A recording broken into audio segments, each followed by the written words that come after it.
बच्चों, आज हम कक्षा 10 में वन पथ पर शीर्षक के बारे में पढ़ेंगे। वन पथ पर शीर्षक तुलसीदास जी की रचना कवितावली से लिया गया है। इसमें वन की तरफ जाती हुई सीता की मनोदशा का वर्णन किया गया है। जिस समय रामचंद्र जी को वनवास हो गया है तो सीता जी भी राम के साथ वन को जाने के लिए तैयार हो गई हैं। तो सीता, राम और लक्ष्मण ये वन के रास्ते पर जा रहे हैं। तो इसके पहले सीता जी कभी घर से बाहर कहीं पैदल चली नहीं थी, इसलिए वन मार्ग में जब चलती हैं तो कुछ दूर चलने पर ही उनके पर माथे पर से पसीने की बूंदें झलकने लगती हैं। तो उस समय की इनकी मनोदशा का वर्णन किया गया है। बच्चों देखिए, पुरते निकसी रघुबीर बधू, धरि धीर दये मग में डग दोय, झलकी भरि भाल कनी जल की, पुट सूख गए मधुराधर धोय, फिर बूझत है चलनो अब के तिक, पर्ण कुटी करी हूँ की तहे, पिय की लखिया तुरता पिय की, अखियाँ तिचारु चली जेल चुए, पुरते निकसी रघुबीर बधू, धरि धीर दये मग में जग दोय। पुरते निकसी रघुबीर बधू, राम की पत्नी सीता जी नगर से अभी निकलकर कुछ ही दूर चली थी। धरि धीर दये मग में डग दोय, 2-4 कदम केवल चली थी तो झलकी भरी भाल कनी जल की, पुट सूख गए मधुराधर वे। तो क्या होता है बच्चों कि सीता जी इसके पहले कभी पैदल नहीं चली थी, इसलिए नगर से थोड़ी ही दूर चलने पर सीता जी के माथे पर पसीने की बूंदें झलकने लगीं और उनके दोनों मधुर ओठ जो के पुट सूख गए, पुट सूख गए मधुराधर वे, और उनके मधुर ओठों के दोनों पुट जो है वो सूख गए प्यास के कारण। फिर बूझत है चलनो अब के तिक, पर्ण कुटी करिहूं कित हुए। फिर सीता जी राम से पूछती हैं, अभी कितनी दूर चलना बाकी है, आप पत्ते की कुटिया कहाँ पर बनाएंगे।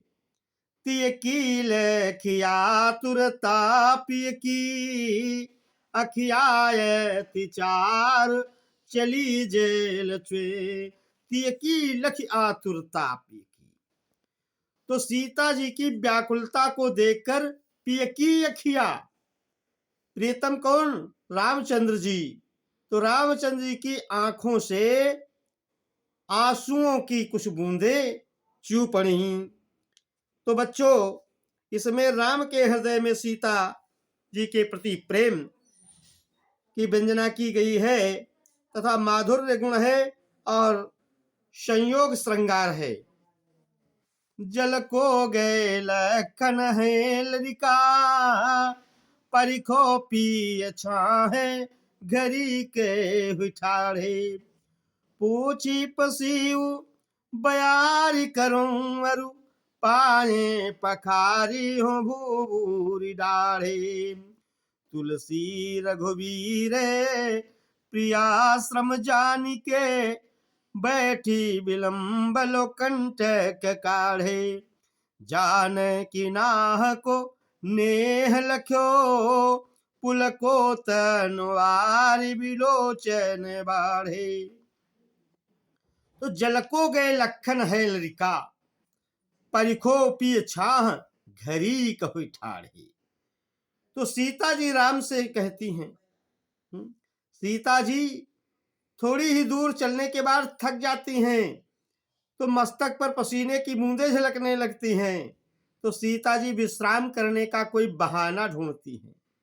तो राम से क्या कहती हैं कि राम, लक्ष्मण अभी लड़के ही हैं और लक्ष्मण जल लेने गए हैं, तो कुछ देर यहीं छाया में बैठकर एक घड़ी लक्ष्मण के आने का इंतजार कर लिया जाए, उनकी प्रतीक्षा कर लिया जाए।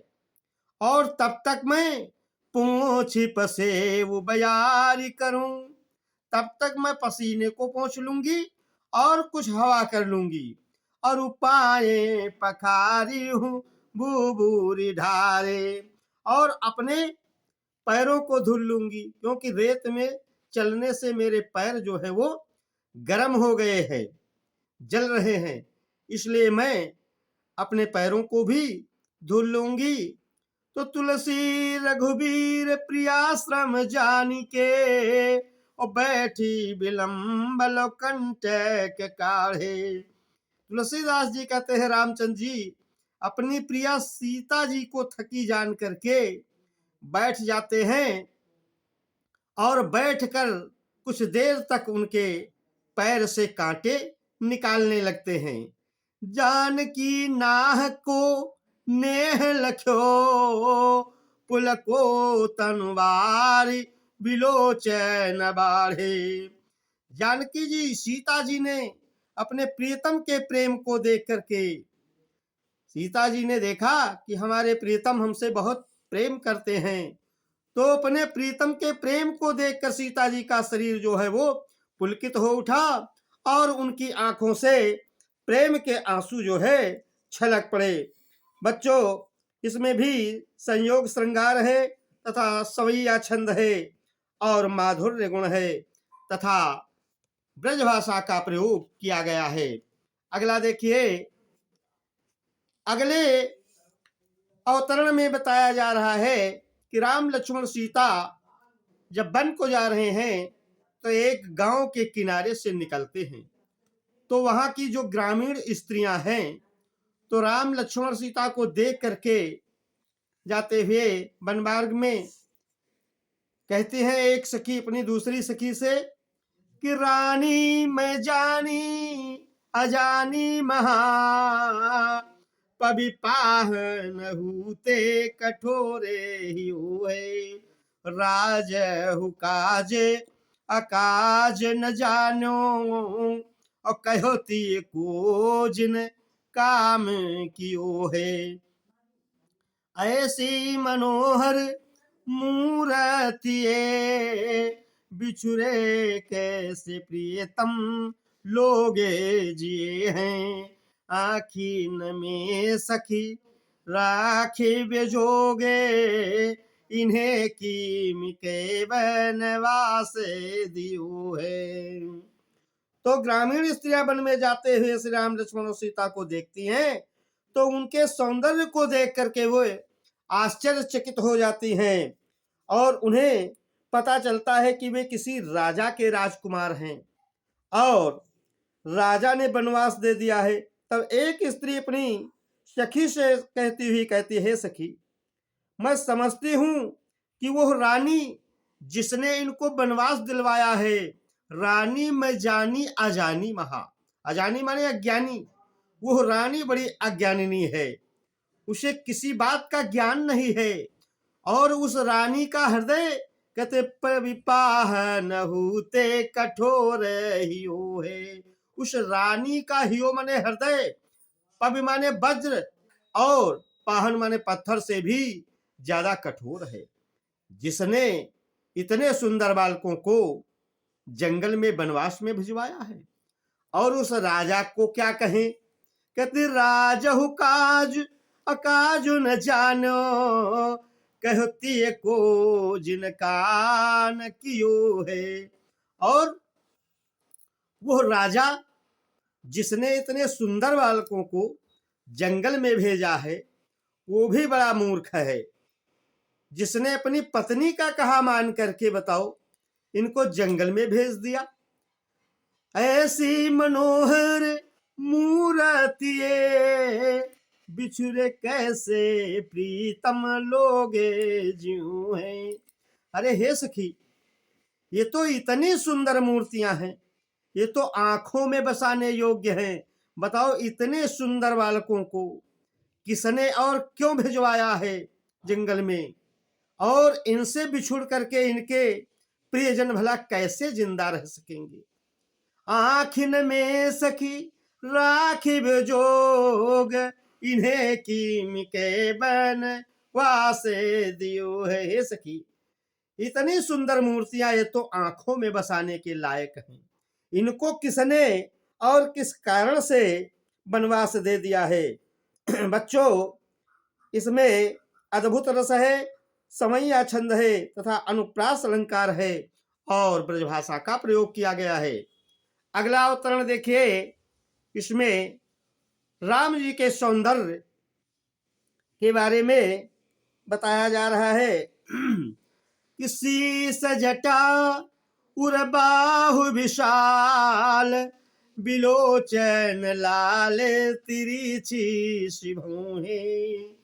तूने सरासन बाण धरे, तुलसी बन मार्ग में सूठ सोहे। सादर बारही बार सुभाए, चिते तुम त्यों हमरो मन मोहे। पूछत ग्राम बधू से सो, कहो सावर से सखिरावर को है। तो राम जी के सौंदर्य का वर्णन इसमें किया गया है कि जब श्री राम सीता और लक्ष्मण के साथ वन में जा रहे हैं तो वन मार्ग में एक गांव के किनारे से निकलते हैं, तो ग्रामीण स्त्रियां इन्हें देख करके इनके रूप सौंदर्य पर मुग्ध हो जाती हैं। तो एक स्त्री सीता जी से पूछती है, कहती, हे सखी, ये श्याम रंग के सुकुमार कैसे सुंदर हैं। इनके सिर पर बड़ी बड़ी जटाएं हैं और इनका वक्षस्थल तथा भुजाएं बड़ी विशाल हैं। शीश जटा उर बाहु विशाल, सिर पर जटाएं हैं और इनका वक्षस्थल भी बहुत चौड़ा और बड़ी बड़ी भुजाएं तथा बिलोचन लाल और तिरछी सी भौं है, लाल लाल आंखें और तिरछी दृष्टि है, तिरछी इनकी भौहें हैं। तून सरासन बाण धरे, तरकस धनुष और बाण धारण किए हुए हैं।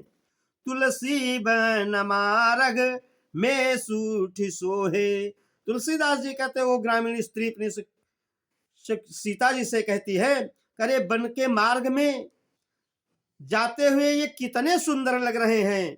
और सादर बारही बार सुभाए, और चितै तुम त्यों हमरो मन मोहे। तो ग्रामीण स्त्रियां कहते सीता जी से कि हे सखी, सादर बारही बार सुभाए चितै तुम, ये तो अपने स्वाभाविक अपने स्वभाव से बार बार तुम्हारी ओर देखते हैं, और लेकिन हमरो मन मोहे, देखते तो ये स्वाभाविक रूप से तुम्हारी तरफ है, लेकिन मेरा मन मोहित हो जाता है इन पर।